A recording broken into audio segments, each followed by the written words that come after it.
10-minute stories. The prayer. There was a glitter in the eye of O'Malley when they met. "I've got it," he said under his breath, holding out a tiny file with the ominous red label. "Got what?" asked Jones, as though he didn't know. Both were medical students, both of a speculative and adventurous turn of mind as well. The Irishman, however, ever the leader in mischief. "The stuff," was the reply. "The little recipe the Hindu gave me." "Your night's free, isn't it? Mine too. We'll try it, eh?" They eyed the little bottle with its shouting label, "Poison." Jones took it up, fingered it, drew the cork, sniffed it. "Ugh!" he exclaimed. "It's got an awful smell. Don't think I could swallow that." "You don't swallow it," answered O'Malley impatiently. "You sniff it up through the nose, just a drop. It goes down the throat that way." "Irish swallowing, eh?" Jones laughed uneasily. "It looks wicked to me." He played with the bottle till the other snatched it away. "Look out, man! Begad, there's enough there to kill a cabinet minister or a horse. It's the real stuff, I tell you." I told him it was for a psychical experiment. You remember the talk we had that night? "Oh, I remember well enough. But it's not worthwhile in my opinion. It will only make us sick," he said almost angrily. "Besides, we've got enough hallucinations in life already without inducing others." O'Malley glanced up quickly. "Nothing of the sort," he snapped. "You're backing out. You swore you'd try it with me if I got it. The effect— well, what is the effect?" The Irishman looked keenly at him. He answered very low. Evidently he said something he really believed. There was gravity, almost solemnity in his voice and manner. "Opens the inner sight," he whispered darkly. "Makes you sensitive to thoughts and thought forces." He paused a moment, staring hard into the other's eyes. "For instance," he added slowly, earnestly, "if somebody's thinking hard about you, I should twig it, see? And I should see the thought stream getting at you, influencing you, making you do this and that. The air is full of loose and wandering thoughts from other minds. I should see these thoughts hovering about your mind like flies trying to settle. Understand? The cause of a sudden change of mood in a man, an inspiration, a helping thought, a temptation. Bosh! Are you afraid? No, but it's a poisonous doctrine, that such experiments are worthwhile, even if— But O'Malley knew his pal. They took the prescribed dose together, laughing, scoffing, hoping. Then they went out to dine. "We must eat very little," explained the Irishman. "The stomach must be comparatively empty, and drink nothing at all." "What a bore," Jones said, who was always hungry and usually thirsty. The prescribed hour passed between the taking of the dose and dinner. They felt nothing more than what Jones described as a beastly, uncomfortable sort of inner heat. Opposite them at a table alone sat a small man, overdressed according to their standards, and wearing diamond rings. His face had a curious mixture of refinement and wickedness, like a man naturally sensitive whom circumstances, indulgence, or some special temptation had led astray.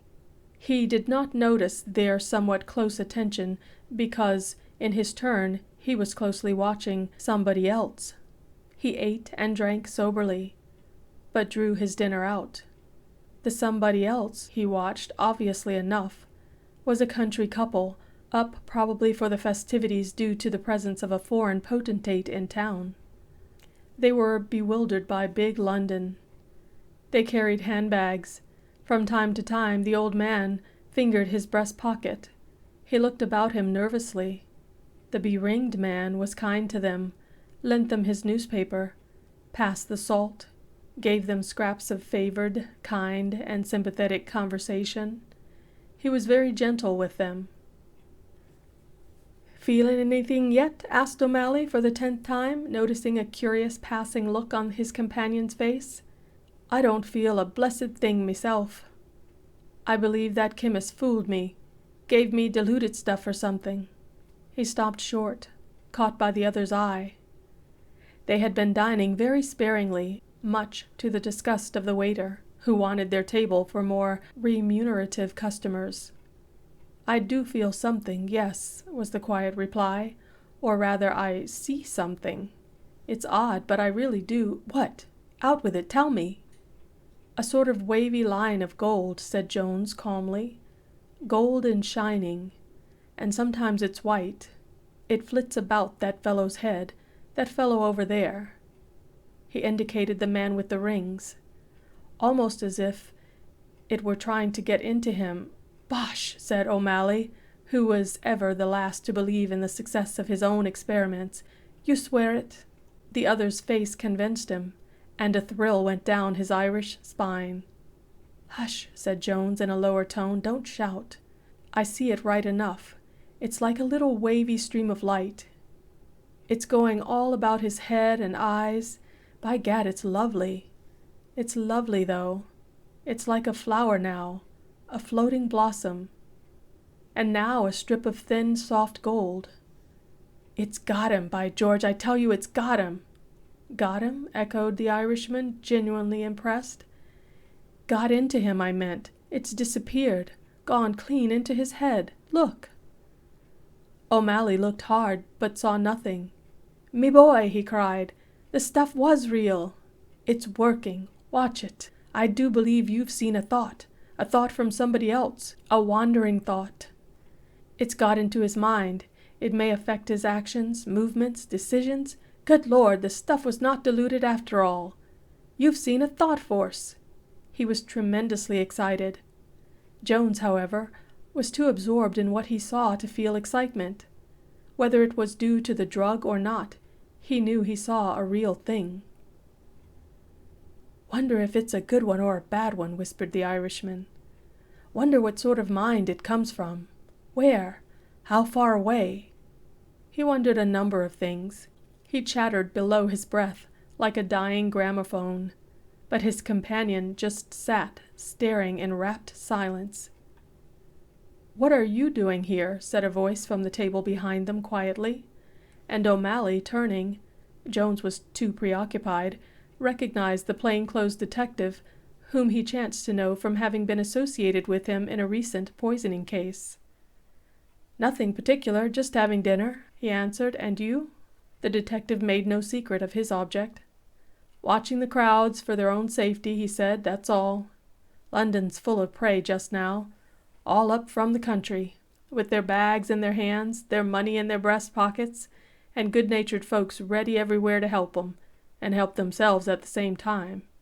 He laughed, nodding towards the man with the rings.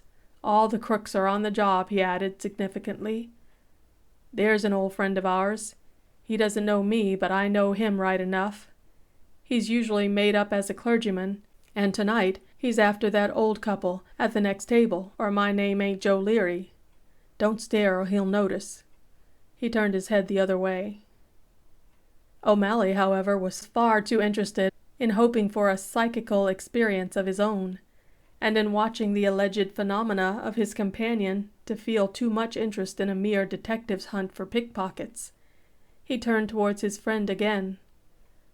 "What's up now?" he asked, with his back to the detective. "Seeing anything more?" "It's perfectly wonderful," whispered Jones softly. "It's out again. I can see the gold thread, all shining and alive, clean down in the man's mind and heart, then out, then in again. It's making him different, I swear it is. By George, it's like a blessed chemical experiment. I can't explain it as I see it, but he's getting sort of bright within, golden like the thread." Jones was wrought up, excited, moved. It was impossible to doubt his earnestness. He described a thing he really saw. O'Malley listened with envy and resentment. "Blast it all!" he exclaimed. "I see nothing. I didn't take enough." And he drew the little phial out of his pocket. "Look, he's changed!" exclaimed Jones, interrupting the movement so suddenly that O'Malley dropped the phial, and it smashed into atoms against the iron edge of the umbrella stand. His thoughts altered. He's going out. The gold has spread all through him. By gosh, put in O'Malley so loud that the people stared. It's helped him, made him a better man, turned him from evil. It's that blessed wandering thought. Follow it quickly, follow it. And in the general confusion that came with the paying of bills, cleaning up the broken glass and the rest, the crook slipped out into the crowd and was lost. The detective murmured something about wonder what made him leave so good a trail, and the Irishman filled in the pauses with hurried, nervous sentences. Keep your eye on the line of gold. We'll follow it. We'll trace it to its source. Never mind the tip. Hurry, hurry, don't lose it. But Jones was already out, drawn by the power of his obvious conviction. They went into the street. Regardless of the blaze of lights and blur of shadows, the noise of traffic and the rush of crowds, they followed what Jones described as the line of wavy gold. Don't lose it, for heaven's sake, don't lose it, O'Malley cried, dodging with difficulty after the disappearing figure. It's a genuine thought force from another mind. Follow it, trace it. We'll track it to its source. Some noble thinker somewhere, some gracious woman, some exalted golden source at any rate. He was wholly caught away now by the splendor of the experiment's success. A thought that could make a criminal change his mind must issue from a radiant well of rare and purest thinking. He remembered the Hindu's words.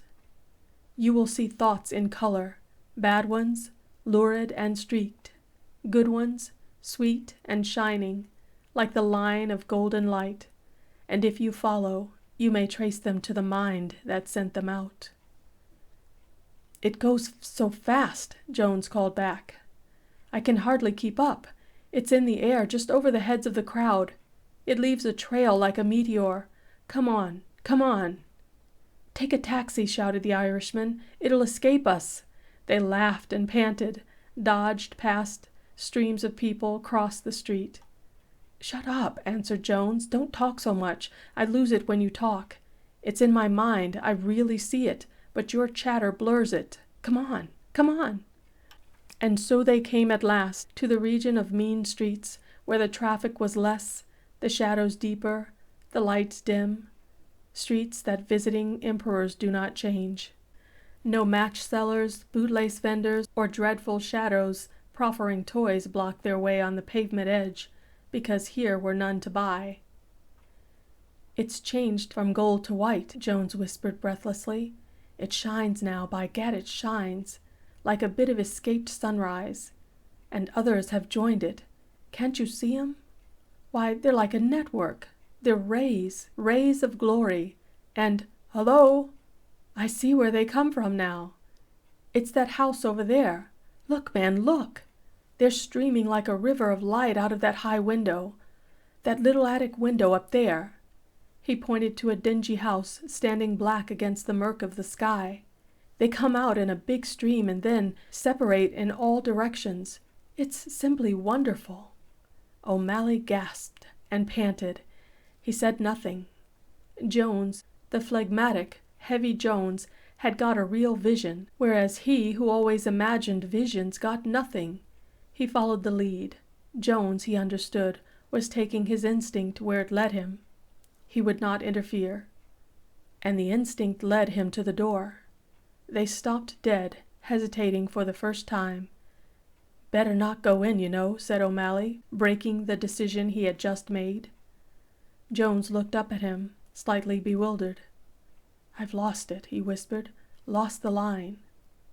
A taxicab drew up with a rattling thunder just in front, and a man got out, came up to the door, and stood beside them.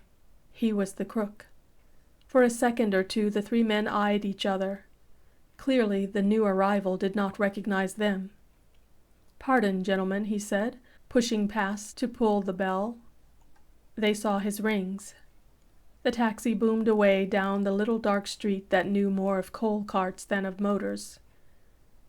You're coming in? The man asked, as the door opened and he stepped inside. O'Malley, usually so quick-witted, found no word to say, but Jones had a question ready. The Irishman never understood how he asked it, and got the answer, too, without giving offense. The instinct guided him in choice of words and tone and gesture, somehow or other. He asked who lived upstairs, in the front attic room, and the man, as he quietly closed the door upon them, gave the information: "My father." And for the rest, all they ever learnt, by a little diligent inquiry up and down the street engineered by Jones, was that the old man, bedridden for a dozen years, was never seen, and that an occasional district visitor or such like were his only callers. But they all agreed that he was good. Quote, "They do say he lies there praying day and night, just praying for the world." End quote. It was the grocer at the corner who told them that. The end.